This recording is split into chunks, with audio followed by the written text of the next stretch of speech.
তো এই যে জপটা আমরা করি, এই জপের মধ্যে দুটো জিনিস প্রথমেই আছে। একটা হচ্ছে আসন, মানে আমি কিভাবে বসে জপ করব। এই আসনটা কিন্তু কোনো বিশেষ একরকম আসনই নয় যে পদ্মাসনে বসেই আমাকে করতে হবে।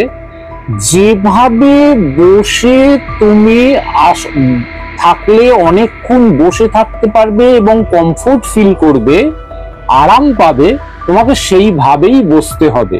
এই শিলাটা হচ্ছে নারায়ণ শিলা। আজ থেকে ৮০ কোটি বছর আগে এই প্রাণীর ফসিলটা দেখতে পাচ্ছেন নিশ্চয়ই। এই প্রাণীটা জীবিত অবস্থায় ছিল। যে প্রাণীটা আজ থেকে ৫৬ কোটি বছর আগে ফসিল হয়। এই শিলাটি, এটি হচ্ছে সোনভদ্র গণেশ শিলা। এই গণেশ শিলাটা মানে হচ্ছে এটা ফেরো অর্থাৎ আয়রন, লৌহ থেকে তৈরি। কেন লৌহ থেকে তৈরি তার গল্পটা আবার একটু অন্যরকম। আচ্ছা, সেটা হচ্ছে যে ওই যে কৃষ্ণের বংশের যদুবংশ ধ্বংসের জন্য যে মুষলটা প্রসব হয়েছিল, সেই সঙ্গে আমি আরো কটা ফেরোর জিনিস দেখাচ্ছি। এই একটা শিলা, এটা হচ্ছে বিষ্ণু পঞ্জর শিলা। আর এই একটা শিলা যেটা হচ্ছে নৃসিংহ সুদর্শন শিলা। এগুলো সব দেখুন দেখতে লাল। আরো একটা শিলা দেখাচ্ছি যেটা দেখতে লাল। এইটা হচ্ছে দেখুন, এটা হচ্ছে মাধব, এই দ্বিচক্র মাধব, এটাও কিন্তু লাল শিলা। তো এইগুলো কিন্তু ফেরো থেকে তৈরি, তাই এগুলো লাল। আবার দেখুন এইটা হচ্ছে কার্বন থেকে তৈরি, টারসিয়ারি কোল। আমাদের তো দুটো কয়লার বিভাগ আছে, একটা গন্ডোয়ানা কোল আর একটা টারসিয়ারি কোল। তো গন্ডোয়ানা ল্যান্ড আর টারসিয়ারি ল্যান্ড ছিল হিমালয়ের পাদদেশে, এখন যেটা হিমালয় হয়ে উঠেছে। তেথিস সাগরের বুকে দুটো ল্যান্ড ছিল, একটা গন্ডোয়ানা ল্যান্ড, একটা টারসিয়ারি ল্যান্ড। আমাদের এই শিলাগুলো সব টারসিয়ারি ল্যান্ডের কোল। আজকে একটি নতুন এপিসোড নিয়ে আবার আপনাদের সামনে হাজির হয়েছি। আর আপনারা তো জানেন নতুন এপিসোড মানেই সম্পূর্ণ একটি নতুন বিষয়। আজকে আপনাদের সামনে শ্রী অভ্রদীপ চট্টোপাধ্যায় মহাশয় তুলে ধরবেন আধ্যাত্মিকতার মাধ্যমে রোগ নিরাময়। সুপ্রিয় দর্শক বন্ধুরা, আর কথা না বাড়িয়ে আমরা সরাসরি চলে যাই শ্রী অভ্রদীপ চট্টোপাধ্যায় মহাশয়ের কাছে, আর তার কাছ থেকে জেনে নিই আধ্যাত্মিকতার মাধ্যমে কিভাবে রোগ নিরাময় সম্ভব। আজকের নতুন এপিসোডে আপনাদের সকলকে স্বাগত জানাই। আর আপনারা দেখছেন বেস্ট জয় ইউটিউব চ্যানেল।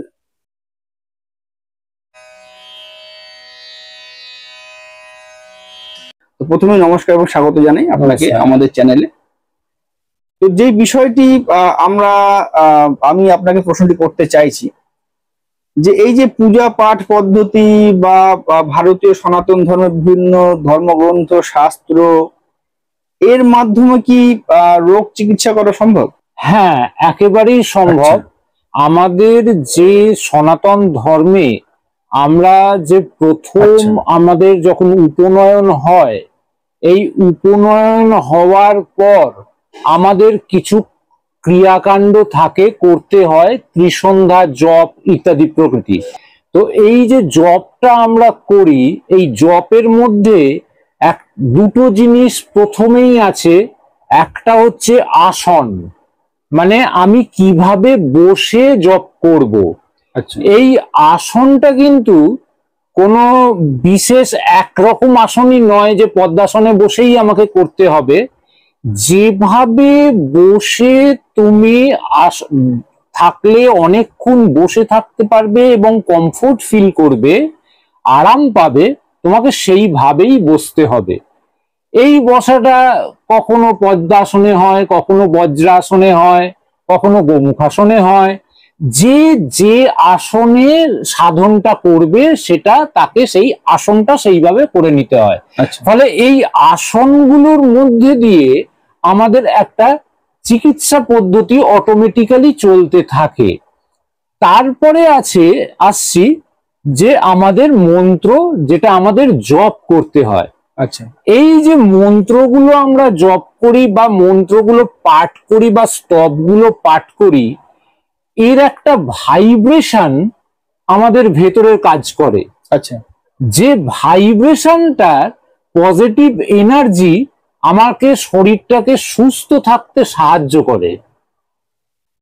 এরপরে আরো একটা প্রকরণ আছে, যেটা দেখবেন উপনয়নের পরে প্রথম ব্রহ্মচারী সে করতে শুরু করে, নাভি শোধন প্রাণায়াম।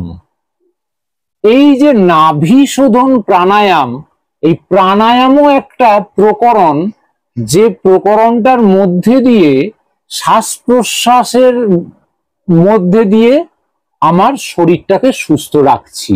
আচ্ছা, এরপরে আছে ন্যাস প্রকরণ, মানে বিভিন্ন বীজ বিভিন্ন ভাবে তার উচ্চারণ এবং বিভিন্ন মুদ্রায় তাকে ধরা।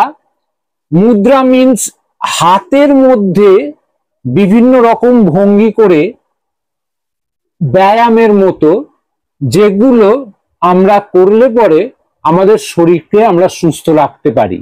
আচ্ছা, নার্ভের সঞ্চালনটা সুস্থ থাকে। তো এই ধরনের মুদ্রাগুলো করলে পরে অনেক রোগ মুক্তি হয়।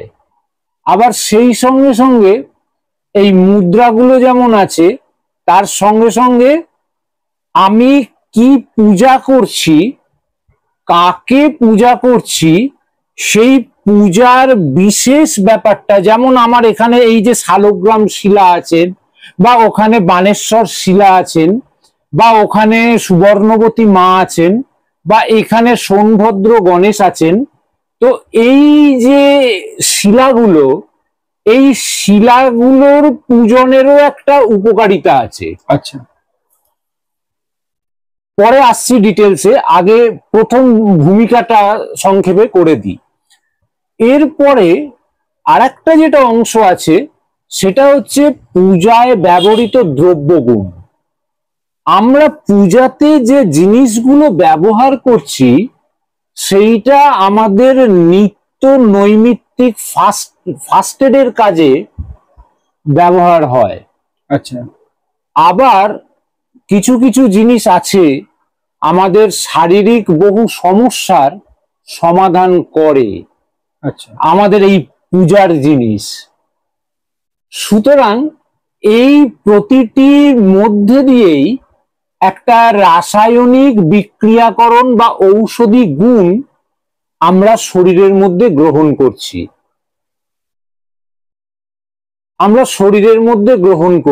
আচ্ছা, এই যে আমরা শরীরের মধ্যে যে রাসায়নিক গুণগুলো গ্রহণ করছি, এগুলোর মধ্যে দিয়েই আমরা নিজেকে সুস্থ রাখছি। সাধারণ একটা ছোট্ট উদাহরণ দিই, এই যে নারায়ণ শিলা আমরা পূজা করি, নারায়ণ শিলা স্নান করাই। তো নারায়ণ শিলা স্নান করানোর পর আমরা এই যে জলটা পান করি, তো স্নান জলটা আমরা পান করি। তো পান করার সময় আমরা একটা মন্ত্র বলি, সেটা হচ্ছে কি, অকাল মৃত্যু হরণম সর্বব্যাধি বিনাশনম বিষ্ণু পাদদক পিত্বা ধারয়ন্তী শিরাম্যহম। আচ্ছা, তার মানে নারায়ণের চাঞ্জলে এমন কি জিনিস আছে যেটা অকাল মৃত্যু হরণ করে? ব্যাপারটা চিন্তার ব্যাপার। কারণ কিছু না থাকলে তো এত জোর দিয়ে তখনকার দিনের শাস্ত্রকাররা বলতে পারতেন না, এমনি এমনি তো বলার ব্যাপারটা নয়। নারায়ণ শিলা যেভাবে উদ্ভব হয়েছে, নারায়ণ শিলার ব্যাপারটা হচ্ছে যে এই শিলাটা পৃথিবীর এক এবং একমাত্র শিলা যেটার ভেতরে কোনো টক্সিন বা বিষক্রিয়া নেই। আচ্ছা, এই যে শিলাটা, এর ভেতরে মার্কারি অর্থাৎ পারদ আর লেদ অর্থাৎ সীসের কোনো ভূমিকা নেই। আচ্ছা, লেদ এবং মার্কারি বর্জিত পারদ, পারদ বর্জিত, সীসা এবং পারদ বর্জিত সমস্ত মিনারেলস অনেক গুণে এখানে রয়েছে। আচ্ছা, এর উদ্ভবের ইতিহাসটা পড়লে জানতে পারা যাবে যে এটা একটা সেডিমেন্টাল রক। আচ্ছা, সেডিমেন্টাল রক বলতে পাললিক শিলা, আচ্ছা, বাংলায় পাললিক শিলা বলে। এটা উদ্ভব হয়েছে আজ থেকে ৮০ কোটি বছর আগে। এই শিলাটা হচ্ছে নারায়ণ শিলা। আজ থেকে ৮০ কোটি বছর আগে এই প্রাণীর ফসিলটা দেখতে পাচ্ছেন নিশ্চয়ই। এই প্রাণীটা জীবিত অবস্থায় ছিল। যে প্রাণীটা আজ থেকে ৫৬ কোটি বছর আগে ফসিল হয়। ৫৬ কোটি বছর আগে পৃথিবীর কার্বনিফেরাস যুগে এই প্রাণীটা ঝাড়ে বংশে মারা যায়। এই ৫৬ কোটি বছর আগের মারা যাওয়া প্রাণীটার ফসিলই হচ্ছে এই নারায়ণ শিলা। আচ্ছা, তো এই যে ফসিল, তার মানে এই শিলাটার মধ্যে আছে কি কি না, এই ৫৬ কোটি বছর আগে যে জিনিসটা ঘটেছিল সেটা হচ্ছে ভূ আলোড়নের ফলে খনিগুলো ভাগ হয়েছিল, এবং চিনির রস ফুটলে যেমন গাদ ওঠে, ঠিক সেই রকম ভাবেই একটা গাদ উঠেছিল এই খনিগুলো থেকে। আচ্ছা, তার ভেতরে যেগুলো ছিল সেটা হচ্ছে মার্কারি না, সরি, তার ভেতরে যেটা ছিল কার্বন, মাইকা, আয়রন অর্থাৎ ফেরো, সিলভার, রূপো, গোল্ড, সোনা আর ম্যাঙ্গানিজ, এইরকম কিছু খনিজ পদার্থ এর মধ্যে ছিল। তো এই খনিজ পদার্থগুলোর একটা গুণ আছে, যে গুণটা এইটা ওই পাললিক শিলা হয়ে যাওয়ার দরুন এই আমরা যখন স্নান করাই এর জলের এটা ক্ষয় হয়, অর্থাৎ ডাইলিউট হয়। আচ্ছা, এবং এইটা যখন ডাইলিউট হয় তখন যে শিলার মধ্যে এই ধরনের ফসিলগুলো বিদ্যমান আছে সেই শিলা থেকে এই মিনারেল এবং প্রোটিন দুটোই একসঙ্গে জলে এসে নামে। আচ্ছা, যেটা আমরা পান করলে আমাদের ইমিউনিটি পাওয়ার বাড়ে, যে কারণের জন্য আমরা বলতে পাচ্ছি অকাল মৃত্যু হরণম সর্বব্যাধি বিনাশনম। আচ্ছা, আর নারায়ণের মূল ব্যাপারটা হচ্ছে এটা, উনি হচ্ছেন অমৃতের অধিপতি। যাহা কিছু অমৃত তাই ওর হাতে। সুতরাং জল, দুধ, ঘি, মধু এবং এই যে খনিজ পদার্থগুলোর নাম বললাম, এগুলো সবই কিন্তু এই অমৃতের মধ্যে পড়ে। আচ্ছা, ফলে নারায়ণকে স্নান করাতে গেলে আমাদের এই জিনিসগুলোরও ব্যবহার করতে হয়। ফলে এই জিনিসগুলো পান করার মধ্যে দিয়ে আমাদের শরীরকে আমরা সুস্থ রাখি, ঠান্ডা রাখি, শীতল রাখি। আচ্ছা, আর আরো একটা ব্যাপার হচ্ছে কি, এই যে নারায়ণ শিলা, এই নারায়ণ শিলার এই ঔষধি গুণ অর্থাৎ অমৃতত্ব রক্ষা, এই অমৃতত্ব রক্ষার জন্যেই কিন্তু নারায়ণ শিলার মধ্যে ভীষণ ছুঁতমার্গ, যে এ ধরবে না, ও ধরবে না, এইভাবে ধরতে পারবে না, ওভাবে ধরতে পারবে না। তার কারণ হচ্ছে নারায়ণ শিলা ঘরে রাখার মানেই হচ্ছে আমি অমৃতের সংরক্ষণ করছি। আচ্ছা, এই যে অমৃত আমি সংরক্ষণ করছি, সেই অমৃত আমার শরীরে গ্রহণ করে আমি নিজেকে সুস্থ রাখছি। আচ্ছা, নারায়ণী চিকিৎসা পদ্ধতি হচ্ছে, ধরুন আপনার যদি শরীরে অ্যাসিডের পরিমাণ বেড়ে যায়, নারায়ণী চিকিৎসা পদ্ধতিতে বলছে তুমি প্রচুর পরিমাণে জল খাও, তোমার অ্যাসিড ডাইলিউট হয়ে শরীর থেকে বেরিয়ে যাবে। বিষের অধিপতি শিবকেও কিন্তু আমি এখানে ছোট করব না, তার কারণ এই বিষের অধিপতি যিনি, তিনি কিন্তু শিব, তিনি যার এই অ্যাসিডিক প্রবলেম তাকে বলবে আয় এদিকে আয়, হাঁ কর আমার সামনে, দু ফোঁটা একটা কিছু জিনিসের দু ফোঁটা ফেলে দিলেন, দিয়ে বললেন যা বাড়ি চলে যা। এইটা উনি খেয়ে সুস্থ হয়ে বাড়ি চলে গেলেন। আচ্ছা এই যে উনি যেটা প্রয়োগ করলেন এটার কিন্তু সবটাই বিষ। আচ্ছা কিন্তু এর ভেতরেই আছে অগাধ পড়াশোনা। এই বিষটা কোনটা, কোন বিষটা কোন রোগের ক্ষেত্রে কাকে কতখানি প্রয়োগ করব, করে তাকে সুস্থ করব, এইটাই হচ্ছে শিবের হাতে। আচ্ছা অর্থাৎ শিবের কাছে হচ্ছে বিষপ্রয়োগীয় চিকিৎসা, নারায়ণের হাতে রয়েছে অমৃত প্রয়োগীয় চিকিৎসা। তা আপনি যে বললেন এই যে 2 ফোঁটা মুখে দিয়ে দেওয়া হলো, এটা কি দিয়ে দেওয়া হলো? সে জিনিসটা যে কোনো রকমের কোনো কেমিক্যাল রিয়াকশনের জিনিস হতে পারে বিষ, যে বিষটা ওর অ্যাসিডিক প্রবলেম সারানোর জন্য ওটা প্রয়োজন ছিল। ওই 2 ফোঁটা তো 2 ফোঁটাই, 2 ফোঁটাটা 4 ফোঁটা করলে সর্বনাশ হয়ে যাবে শরীরে। আচ্ছা 2 ফোঁটাটা 3 ফোঁটাও করা যাবে না। বয়স ভেদে বাচ্চা হলে আরো কম, বা অন্য কোনো অ্যাসিড বা অন্য কোনো বিষ তাকে প্রয়োগ করতে হবে, সেটা একমাত্র শিবের কাছে। আচ্ছা শিব এইটাকে কন্ট্রোল করেন, অনুপান পদ্ধতি।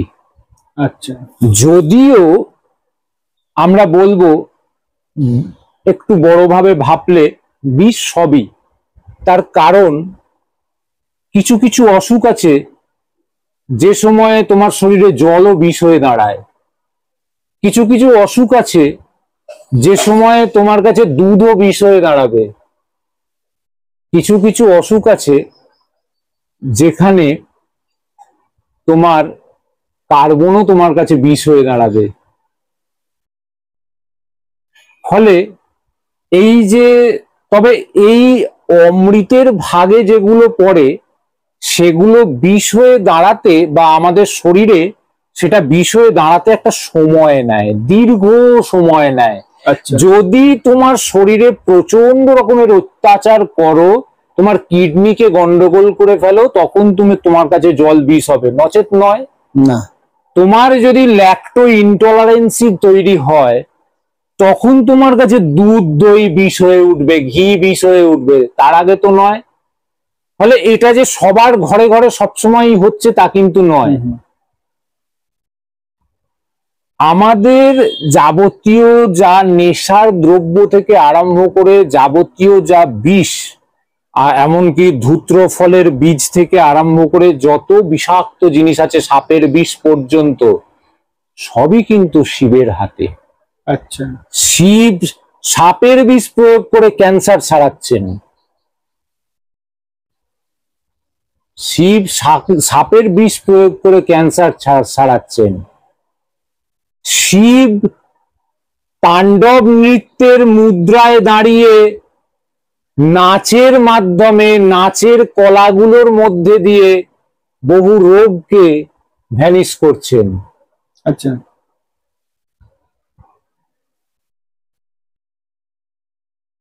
প্রত্যেকটার মধ্যে আমাদের উপকরণ জড়িয়ে রয়েছে। এই যেমন আমি এইখানে একটা শিলা দেখাচ্ছি,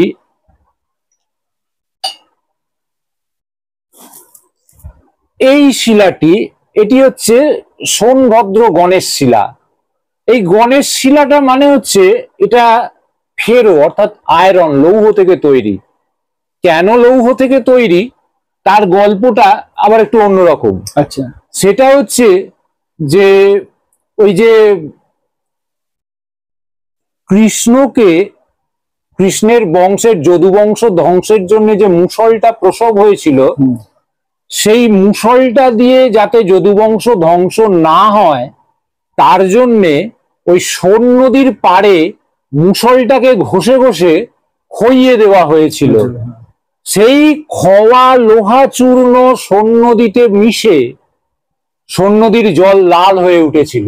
আচ্ছা সেই লাল যে আয়রন, সেই আয়রন জমে ওই পাথর। আচ্ছা অবশেষ যেটুকু ছিল সেটাও মাছের পেটে চলে গেছিল বড়শি আকারে। পরে ব্যাধ তাকে পায়, সেই ব্যাধ আবার সেই বড়শির টুকরোর ওইটা দিয়ে একটা তীরের ফলা তৈরি করে, যে ফলাতে বিদ্ধ হন শ্রীকৃষ্ণ।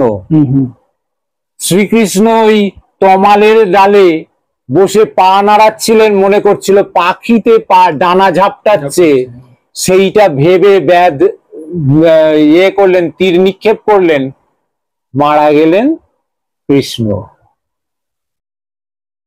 তো এই যে গণেশ শিলার যে ফেরো, এই ফেরো কিন্তু এই জলে স্নান করালে, শরীরের গেলে যাদের রক্তাল্পতার রোগ রয়েছে তারা সেখান থেকে বাঁচবেন। আচ্ছা,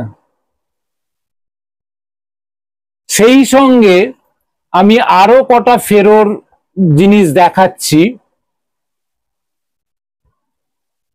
এই একটা শিলা, এটা হচ্ছে বিষ্ণু পঞ্জর শিলা। আর এই একটা শিলা যেটা হচ্ছে নৃসিংহ সুদর্শন শিলা। এগুলো সব দেখুন দেখতে লাল। আরো একটা শিলা দেখাচ্ছি যেটা দেখতে লাল। এইটা হচ্ছে দেখুন, এটা হচ্ছে মাধব, এই দ্বিচক্র মাধব, এটাও কিন্তু লাল শিলা। তো এইগুলো কিন্তু ফেরো থেকে তৈরি, তাই এগুলো লাল। আবার দেখুন এইটা হচ্ছে কার্বন থেকে তৈরি, টারসিয়ারি কোল। আমাদের তো দুটো কয়লার বিভাগ আছে, একটা গন্ডোয়ানা কোল আর একটা টারসিয়ারি কোল। তো গন্ডোয়ানা ল্যান্ড আর টারসিয়ারি ল্যান্ড ছিল হিমালয়ের পাদদেশে, এখন যেটা হিমালয় হয়ে উঠেছে। তেথিস সাগরের বুকে দুটো পার, দুটো ল্যান্ড ছিল, একটা গন্ডোয়ানা ল্যান্ড, একটা টারসিয়ারি ল্যান্ড। তা আমাদের এই শিলাগুলো সব টারসিয়ারি ল্যান্ডের কোল। আচ্ছা, টারসিয়ারি কোল। আচ্ছা, তো এই টারসিয়ারি কোল কার্বন, এই কার্বনটাও জলে দ্রবীভূত হয়ে শরীরে গিয়ে শরীরের উপকার করে। আচ্ছা, তো এই রকম ভাবে আরো একটি শিলা আমি এক্ষুনি দেখাতে পারছি না, যাই হোক আছে আমার অন্য জায়গায় আছে। তো তার গায়েতে দেখা গেছে হলুদ হলুদ ম্যাঙ্গানিজের স্পট আছে। আচ্ছা, অর্থাৎ এই যে ম্যাঙ্গানিজ যুক্ত শিলাটা, সেই শিলাটাও কিন্তু ওই ইয়ে হলে পরে, জলে দ্রবীভূত হলে পরে ওই ম্যাঙ্গানিজটুকু বেরিয়ে আসে, যেটা আমাদের শরীরের উপকারে লাগে। আচ্ছা, তো এইভাবে যত নারায়ণের জিনিসগুলো নিয়ে নাড়াচাড়া করা যাবে, নারায়ণের তুলসী পাতা, তুলসী পাতা যে আমরা ব্যবহার করি, এইটা আসলে আর কিছুই নয়, এই যে ফসিলটাকে আমাদের বা শিলাটাকে আমাদের মেনটেন করতে হয় বা রক্ষা করতে হয়, যেটা অমৃতের সংরক্ষণ বলছি, এখানে যাতে কোনো ফাঙ্গাল বা ব্যাকটেরিয়াল ইনফেকশন এসে না জোটে, আচ্ছা, তার জন্যে এখানে আমরা এই তুলসী পাতাটাকে ব্যবহার করে থাকি। আচ্ছা, আচ্ছা, আচ্ছা, আচ্ছা, বুঝতে পারছেন? এই যে জায়গাগুলো, এগুলোর প্রতি মুহূর্তে আমরা ইয়ে করছি। আচ্ছা, আমরা যখন নারায়ণের, আমরা যখন পুজোতে বসছি, যখন আমরা সামান্য অর্ঘ্য পাচ্ছি, তখন আমরা সেটাকে অমৃতীকরণ করার জন্য একটা ধেনু মুদ্রা করি। এই দেখবেন এই রকম দেখতে হবে জিনিসটা, এই রকম, এই যে চারটে বাঁট, এই ধেনু মুদ্রা। এই ধেনু মুদ্রা দিয়ে আমরা কল্পনা করি যে আমরা এই ধেনুর দুধ দিয়ে ব্যাপারটা ধুয়ে জিনিসটাকে অমৃতীকরণ করছি। আচ্ছা, তো এইটা তো আপেক্ষিক দিক, কিন্তু মূল ব্যাপারটা হচ্ছে এই যে মুদ্রাগুলো আমরা করছি আঙুলের প্যাঁচ, এর মধ্যে দিয়ে আমরা নার্ভাস সিস্টেমটাকে সবল রাখছি। আচ্ছা,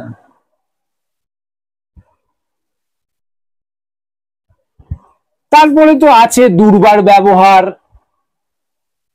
নারায়ণের জন্য নির্দিষ্ট কিছু ফুল আছে, সেই ফুলের ব্যবহার, এগুলো প্রত্যেকটাই আলাদা আলাদা করে, আমি এর পরে আস্তে আস্তে এগুলোকে ডিটেল আলোচনা করব। আজকে একটা জাস্ট ভূমিকার মতো করেই সমস্তটাকে তোমাদের বুঝিয়ে দেওয়ার চেষ্টা করছি যে যা কিছু আছে সব কটার মধ্যেই কিন্তু একটা রয়েছে। এখানে যেমন নারায়ণের ভেতরে একটা নারায়ণ পাওয়া যায় হিরণ্যগর্ভ বলে। এই হিরণ্যগর্ভের ভেতরের যে চক্রগুলো, সেগুলোর কোনোটা স্বর্ণচক্র থাকে, কোনোটা রৌপ্য চক্র থাকে, কোনোটা হীরক চক্র থাকে। তো যেটা স্বর্ণচক্র বা রৌপ্য চক্র আছে তাকে স্নান করালে পরে সেখান থেকেও লো কোয়ালিটির, তো টার্সিয়ারি খনিজগুলো খুব নয়, মানে হাই কোয়ালিটির কিছু নয়। আচ্ছা, হ্যাঁ, তো সেইটা তো স্বর্ণটা নেমে শরীরে ঢোকে। এই টার্সিয়ারি ল্যান্ডটা পুরোটাই কিন্তু কুবেরের ধন, আচ্ছা, কুবেরের সম্পদ। হিমালয়ের ভেতরে যাবতীয় যা খনিজ পদার্থ লুকিয়ে রয়েছে সবটাই কুবেরের সম্পদ। আচ্ছা, আচ্ছা, আচ্ছা। তো এইখানে ওই প্রতিটি সম্পদের, প্রতিটি মাটির একটা মিনারেল ভ্যালুতে আমাদের সুস্থ রাখতে সাহায্য করে। আচ্ছা, এবারে আমি একটা প্রশ্ন আপনাকে করতে চাইছি। বিষয়টা ধরুন একটা পুজোর আয়োজন করা হলো, হ্যাঁ, তো এই যে পুজোর যে আয়োজন, তো এই আয়োজনের মাধ্যমে কি কোনো রকম শারীরিক সুস্থতার হ্যাঁ, কোনো হ্যাঁ, সম্ভাবনা আছে? হ্যাঁ, পুজোতে প্রথমেই বলা রয়েছে যে ঋতু ফল দান করবে। যখনকার যে ঋতুর যে ফল, সেই ঋতুর সেই ফলে সেই ঠাকুরের পূজা হবে। আচ্ছা, অর্থাৎ এই ঋতু ফলগুলো আমাদের শরীরের ভেতরে আসলে পরে শরীরটাকে আমরা সুস্থ রাখতে পারবো। আচ্ছা, ফলের যে ফুড ভ্যালু, সেটা আমাদের দরকার আছে নিজ শরীরে, তো সেটা একটা বড় ব্যাপার। তাছাড়াও এই যে পুজোতে যে প্রসাদ বিতরণ করা হয়, বলে যত বিতরণ হবে তত ভালো। ভালোটা এইখানেই যে এই যে খাদ্যবস্তুগুলো আমরা দান করছি, ঋতু ফল বা ঋতু খাদ্য, এগুলো যত মানুষের ভেতরে বিতরণ হবে তত মানুষকেই কিন্তু সুস্থ সবল রাখতে আমি কল্যাণ কামনায় চেষ্টা করছি। আচ্ছা, ফলে সেটা একটা কাজ আমরা পাই। এমনকি কালার, রংটাও একটা তোমার কাছে থেরাপি হিসেবে কাজ করবে। আচ্ছা, বিভিন্ন রং, এই যে আমরা হলুদ দিয়ে রং করছি, বেলপাতার গুঁড়ো দিয়ে রং করছি, এই যে জিনিসগুলো আমরা ব্যবহার করছি, তো এই রংগুলো কিন্তু আমাদের জীবনে একটা বড় ফ্যাক্টর। আচ্ছা, তো এই জিনিসগুলো আমাদের চিকিৎসাতেও কাজে আসে। এই যে আমরা ওষুধেতে বিভিন্ন রং প্রয়োগ করি, তারও মূল কারণ হচ্ছে এইটা। আচ্ছা, আচ্ছা, আচ্ছা, যে এই রংটা আমার শরীরে গিয়ে আমার শরীরের যে খামতি, সেই খামতিটা পূরণ করবে। আচ্ছা, রঙের অভাব, যেমন ধরো ডালিম খেতে বলা হচ্ছে, তো ডালিমে তো প্রচুর পরিমাণে আয়রন আছে। যারা রক্তাল্পতায় ভোগে তাদের ক্ষেত্রে ডালিমটা খুব ভালো কাজ দেয়। হ্যাঁ, আমাদের এই যে আতপ চালটা মাখা হয় নৈবেদ্যতে, তো এই নৈবেদ্যের আতপ চালটা মেয়েদের অনেক কিছু অসুখের ক্ষেত্রে ওদের দাঁতে চিবিয়ে খেলে ওরা উপকৃত হয়। আচ্ছা, আচ্ছা, ফলে আজকে নৈবেদ্যতে আপনি যদি বলেন যে ঠাকুরমশাই আপনি 500 গ্রাম আতপ চাল লিখেছেন, এই 500 গ্রামই কি দিতে হবে? আমি বলবো হবে, কারণ প্রত্যেক মানুষই ওই কণাটা পাবে।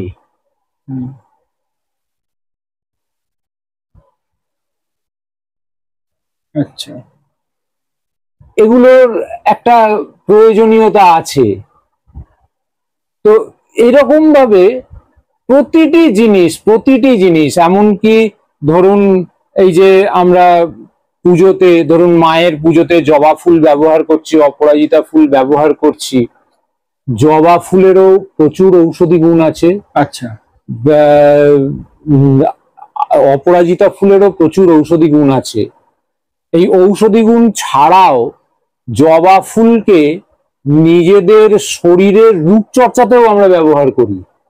হ্যাঁ, না বিভিন্ন কসমেটিক্সে তো এখন জবা ফুল ব্যবহার করা হচ্ছে। আমরা হ্যাঁ, চুলের হাঁটলেই দেখা যায়। চুলের গ্রোথের জন্যে, চুলের সৌন্দর্যের জন্যে জবা ফুলকে আমরা ব্যবহার করে থাকি। তো এইরকম ভাবে আমাদের প্রত্যেকটা দ্রব্যই যা আমরা চাই তার প্রত্যেকটার একটা দ্রব্য গুণ আছে। হলুদটাও যে আমরা নারায়ণের স্নানে ব্যবহার করি, এই হলুদটারও কিন্তু গুণ আছে, দ্রব্য গুণ বিশাল। আচ্ছা। কাঁচা হলুদ ঔষধি গুণ প্রচুর। সুতরাং এই জিনিসগুলো আমাদের যা ব্যবহার হয় সবই চিকিৎসা, পুরোটাই চিকিৎসা। আচ্ছা। আমরা যতটা কাজ যেভাবে করছি পুজোর আগে, ওই যে প্রথম আমরা যে উপনয়ন থেকে যে আমাদের আহ্নিক করা শেখা হলো, তারপর থেকে ওই যে ক্রমে ক্রমে ক্রমে ক্রমে থাকা, আমরা এই যে যখন দেখবেন আমরা সামান্যার্ঘ পাতি, ওষার ভেতরে জলেতে একটা হরিতকি ফেলে রাখি। হরিতকি থেকে কিন্তু একটা কষ কালো জল বেরোয়। হ্যাঁ। আমরা যখন আচমন করছি, আচমনের জলটা কিন্তু গ্রহণ করছি। আচ্ছা। এই করার ফলে হচ্ছে কি, আমি যদি খালি পেটে থাকি, আমার পেটে যদি উইন্ড থাকে, হরিতকি জলটা গিয়ে কিন্তু বায়ুটাকে নাশ করে দেবে। আচ্ছা।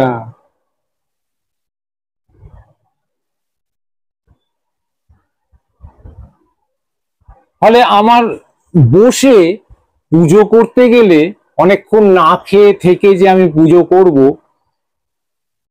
সেইটাতে আমার অনেকখানি কষ্ট কম হবে। তার উপরে আরো একটা হরিতকির গুণ আছে, সে হচ্ছে খিদে নিবারণ করে। হরিতকি? হ্যাঁ। আচ্ছা। হরিতকির ভেতরে এত ফুড ভ্যালু থাকে যে হরিতকিটার জলটা খাবার ফলে সেইটা যখন শরীরের ভেতরে যায়, গিয়ে আমাদের সেটা হজম করতেই এত সময় লাগে, নাড়িটাকে ভার করে অনেকক্ষণ খিদে পাওয়া থেকে বন্ধ করে দেয় হরিতকি। আচ্ছা। খিদেটাকে জয় করা যায়। এইগুলো এই চিকিৎসার মধ্যেই পড়ে। আচ্ছা। আমরা আমলকিকেও ব্যবহার করি।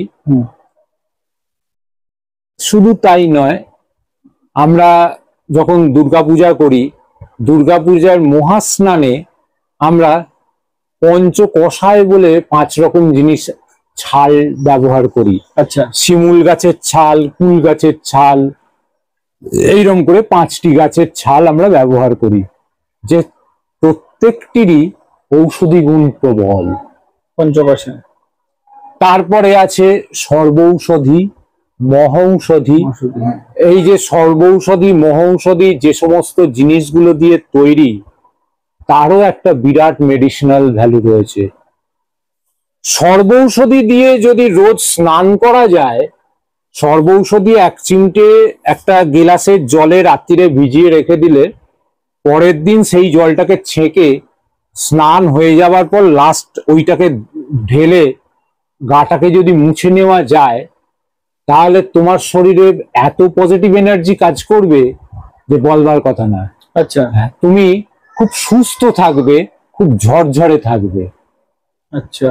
তো এই যে সমস্ত দ্রব্য আমরা ব্যবহার করি, প্রত্যেকটা যে মহৌষধি বললেন, মহৌষধির বিষয়টা যদি বলেন। সর্বৌষধি, মহৌষধি দুটোই একই সঙ্গে মিশিয়ে ওই 1 চিমটে করে নিয়ে, ওই এমনিতে জিনিসগুলোর দাম খুব, অরিজিনাল জিনিসটা পেলে পরে দাম খুব। আচ্ছা। তো ওই 1 চিমটে করে নিয়ে ওই একটা গেলাসে দিয়ে জলটাকে দিয়ে চাপা দিয়ে রেখে দিলে, এইবারে পরের দিন সকালবেলা যখন স্নান করবে, স্নান করার আগে ওটাকে ছেঁকে নিয়ে রেখে দিলে, স্নানটা হয়ে যাওয়ার পর লাস্ট মগ জল ঢালার পরে ওই জলটা মাথায় ঢেলে নিলে, ঢেলে নেওয়ার পরে তারপরে গা মুছে চলে এলো। আচ্ছা, এইতেই যে জিনিসটা তোমার মাথা দিয়ে ঢুকবে, ও শরীরকে তোমার সবল করে রাখবে, সারা দিনের একটা এনার্জি তুমি ওইখান থেকে পাবে, একটা পজিটিভ এনার্জি তুমি সারা দিন পাবে। বা শেষ একটি অনুরোধের মাধ্যমে আজকের অনুষ্ঠান এখানে শেষ করবো, কারণ অনুষ্ঠান অনেকটা দীর্ঘায়িতই হয়ে গেছে। তো দু একটি পদ্ধতি যদি দর্শকদের উদ্দেশ্যে বলেন, যে পদ্ধতিগুলি পালন করার মাধ্যমে দৈনন্দিন জীবনে সুস্থ থাকা যেতে পারে। প্রথম কথাই বলবো, সবচেয়ে সহজ যেটা, নিত্য একটু নারায়ণের স্নান জল সংগ্রহ করে যদি পান করতে পারেন, আচ্ছা, এটা 1 নম্বর। দ্বিতীয় নম্বর হচ্ছে বসে থাকা, যেভাবে বসে থাকলে পরে নিজে কমফোর্ট ফিল করবে, সেইভাবে বসে থেকে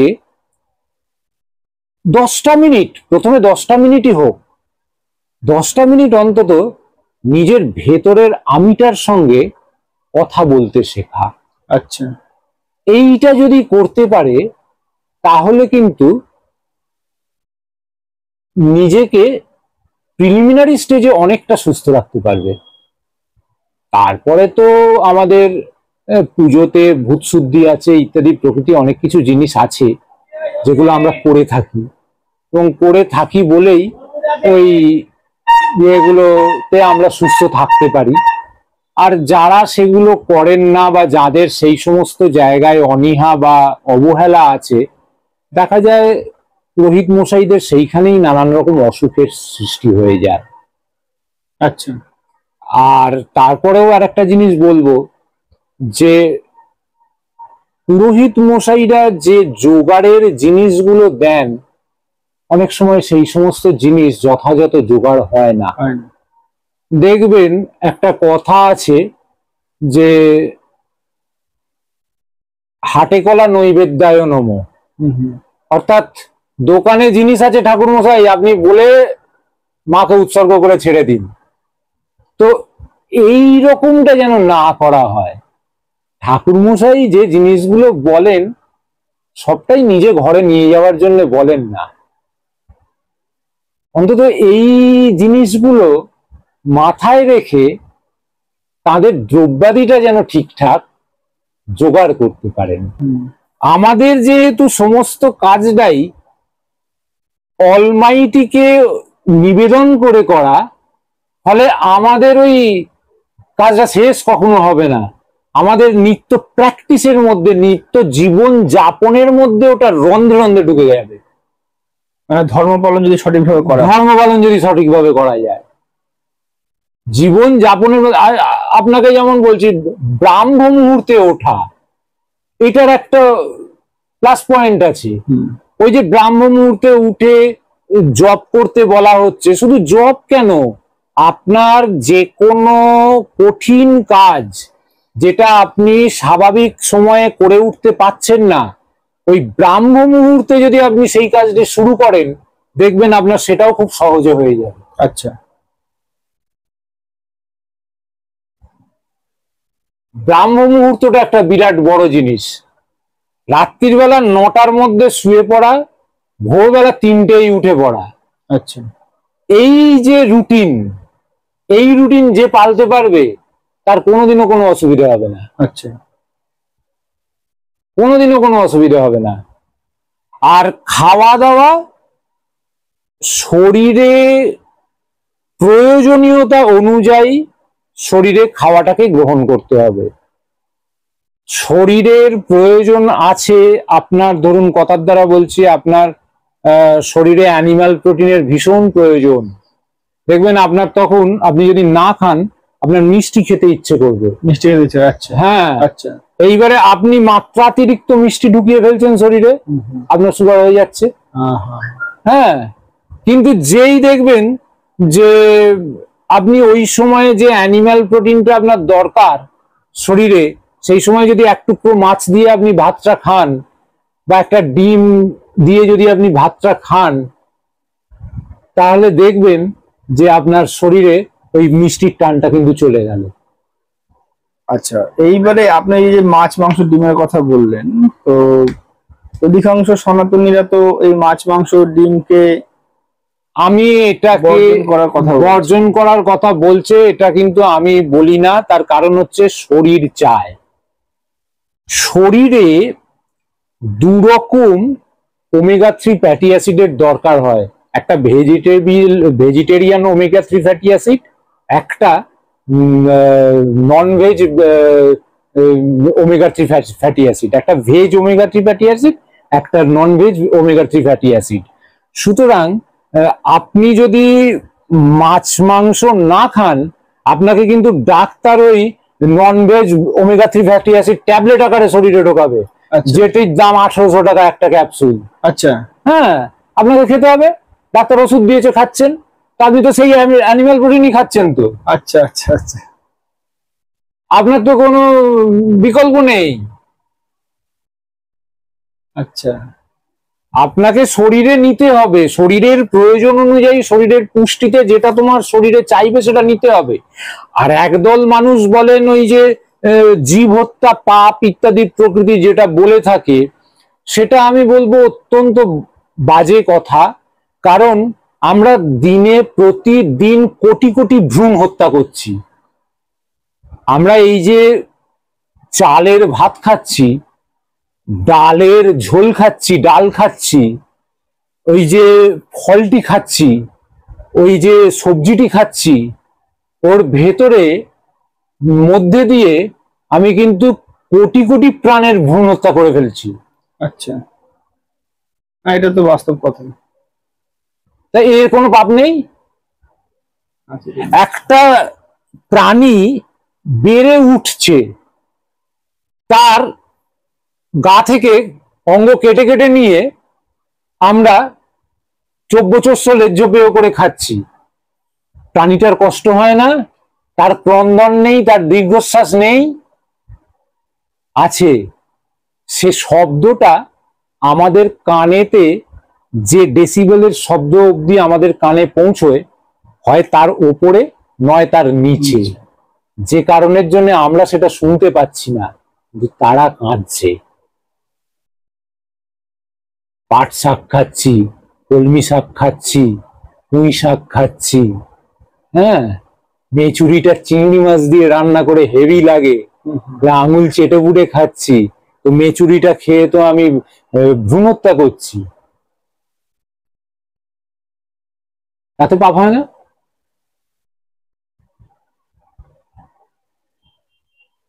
তাতে পাপ হয় না? আপনার কি মনে হয়? না, এটা তো আপনি সঠিক কথাই বলেছেন যে গাছেরও যেহেতু প্রাণ আছে, তো সুতরাং পাপ হওয়াটাই স্বাভাবিক।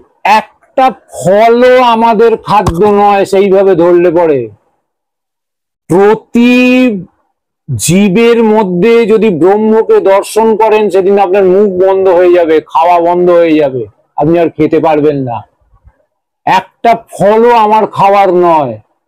ফলটা গাছ থেকে পেকে পড়বে, ওই পাকা শাঁসটা পচে মাটির সঙ্গে মিশে অঙ্কুরোদ্গমের সময়ের পুষ্টিটা ও ওইখান থেকে নেবে, নিয়েও বড় গাছ হবে। তাহলে আমের শাঁসটি খেয়ে আটিটি ফেলে দিয়ে কি খুব পুণ্যের কাজ করছেন? একটা মানুষ, একটা প্রাণের মুখের অন্নগ্রাস আপনি কেড়ে নিচ্ছেন। দয়া হয় না, মায়া হয় না? ব্রহ্মদর্শন।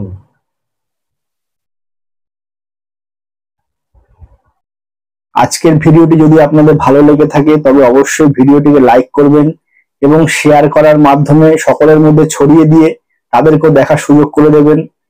যদি আমাদের কোনো ভুলভ্রান্তি হয়ে থাকে, তবে অবশ্যই কমেন্ট করে জানাবেন। আমরা আমাদের আগামীতে ভুল শুধরে নেওয়ার অবশ্যই চেষ্টা করব। আর যদি কোনো ধর্ম বিষয়ক কোনো প্রশ্ন থেকে থাকে, তবে অবশ্যই কমেন্ট বক্সে কমেন্ট করে জানাবেন। আমরা চেষ্টা করব আপনাদের সেই সমস্ত প্রশ্নের উত্তর দেওয়ারও।